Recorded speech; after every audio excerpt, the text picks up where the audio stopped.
sadar Betul. bahwa gemuknya ini udah lama dan jangan minta kayak Roro Jonggrang ya, terus tiba-tiba dalam sehari ada candi gitu kan, nggak bisa, badan kita nggak bisa berubah dalam waktu singkat. Itu bukan satu problem yang tidak bisa diatasi, cuma mungkin kuncinya belum menemukan jalan atau caranya. Nah, itu gunanya mereka yang berkompetensi atau para practitioner yang betul, butuh banget orang yang nge-guidance.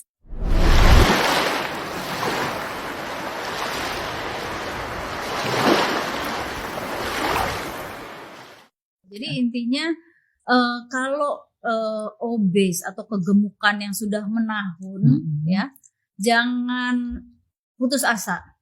Cuman ngandelin diet dan olahraga nggak akan menyelesaikan masalah. Betul, ya dok, dicari dulu pokoknya faktor-faktor yang menyertainya. Gitu ya. Jadi metabolismenya juga mesti dibenerin, hormonal imbalance-nya mesti dibenerin gitu ya. Jadi 4 poin yang dari Dokter Penny itu bisa dikerjakan sekaligus ya dok. Betul, itu mesti lining.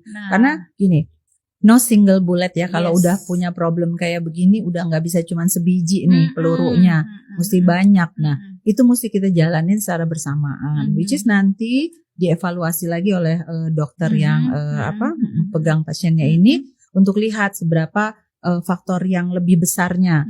Dietnya punya pengaruh besar atau enggak, olahraganya punya pengaruh besar apa enggak, begitu juga yang lain, metabolic problem atau hormonnya bagaimana. Nah, seringnya juga yang mendominasi itu akhirnya sudah didominasi oleh hormonal problem gitu ya. Apalagi kalau tambah tua. Kita nggak bisa ngomong tua. Tambah matang ya. Jadi kalau ketika umur kita beranjak senior, ya. Jadi kalau ketika kita sudah mulai senior ya, sudah tidak bisa mengabaikan adanya gangguan hormon pastinya. Karena itu udah sesuatu yang natural, ketika kita makin berumur hormon kita juga mulai turun ya dok ya. Jadi jadi kita bilangnya malah nanti ke arah hormonal weight gain. Jadi nggak bisa hanya ngandelin diet, nggak bisa hanya ngandelin olahraga. Yang ada olahraga dan diet gila-gilaan malah hormon stresnya terganggu. Betul ya dok ya. Oke, nah dari apa yang dipaparin Dokter Penny tadi, aku mau tanya conclusionnya biar gampang diingat dan digarisbawahin, mau mulai dari mana dan apa aja. Kita tanya lagi sama Dokter Penny. Gimana dok? Jadi gini, dari empat langkah tadi, misalkan dengan diet, yang pertama kali kita mesti kerjakan untuk dietnya, paling simple banget dan nggak perlu banyak toolsnya segala macam, adalah coba lakukan intermittent fasting.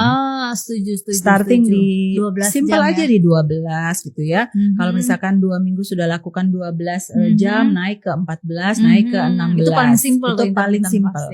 Dengan misalnya juga tidak terlalu banyak memikirkan ketika dia windownya itu mau makan apa aja, bisa makan apa saja dulu untuk step yang belajar loh ya. Maksudnya untuk stepping pertama kita melakukan itu. Nanti kalau misalkan udah jago banget nih atau badannya sudah terbiasa, baru kita bisa cutting off karbohidrat ya, karbohidrat, lalu simple sugar, atau kalau level yang lebih tinggi lagi all sugar. Pokoknya semua bentuk yang samping yang manis itu enggak dulu ya, itu tidak dulu.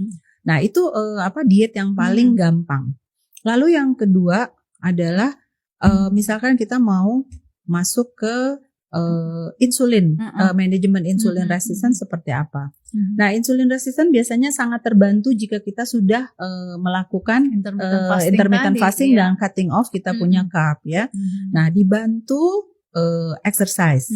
Nah exercise itu harus dikombinasi antara kardio dengan yang pakai weight training resistance weight trainingnya. Kenapa? Karena begitu masa lemaknya hilang, kadang-kadang masa otot juga bukan nggak mungkin ikutan. Nah sekarang masa otot harus ikut dibangun juga. Jadi terus kalau misalkan mesti yang olahraga nge-gym atau yang gini, enggak, sebenarnya kan di banyak aplikasi yang udah ada contoh-contoh body weight training aja. Kita sendiri, badan kita sendiri squat, betul. Jadi yang simple atau apa tuh bisa. Yang itu di dinding lah apa itu banyak kok. Ya betul ya, itu juga masih banyak. Nah, dengan cara-cara olahraga yang simple atau memulai dulu. Yang penting ini adalah kuncinya adalah mulai. Gak usah pakai target macam-macam, tapi yang penting mulai. Itu dari mulai diet tadi kan udah disebutkan, lalu kemudian exercise, lalu manajemen untuk insulin resistennya ya. Dengan itu bisa kebantu insulin resistennya. Yang kedua, mungkin memang harus butuh bantuan dokter atau practitioner yang memang bisa mengatasi di hormon imbalance-nya, karena itu mau nggak mau harus memang lewat petunjuk dari practitioner-nya gitu ya. Membalance hormon juga nggak mudah, nggak gampang ya.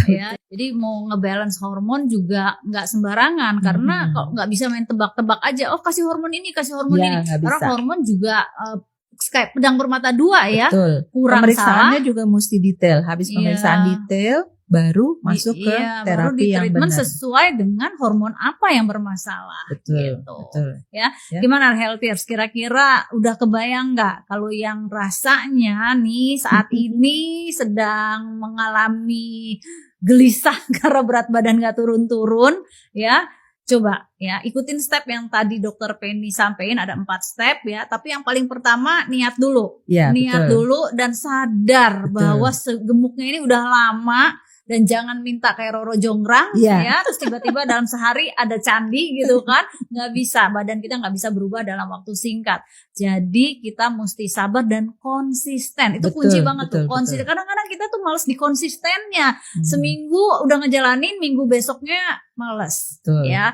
Tapi kalau kita udah niat rasanya sih mudah-mudahan bisa ya dok ya. Sama itu bukan satu problem yang tidak bisa diatasi, cuma mungkin kuncinya belum menemukan jalan atau caranya. Nah, itu gunanya mereka yang berkompetensi atau para practitioner yang butuh banget orang yang nge-guidance atau selalu memberi semangat atau mengingatkan. Nah, itu perlu banget. Harus gitu ada loh. yang ngedampingin juga kayaknya. Iya, betul. Jadi kalau semangatnya lagi turun, betul.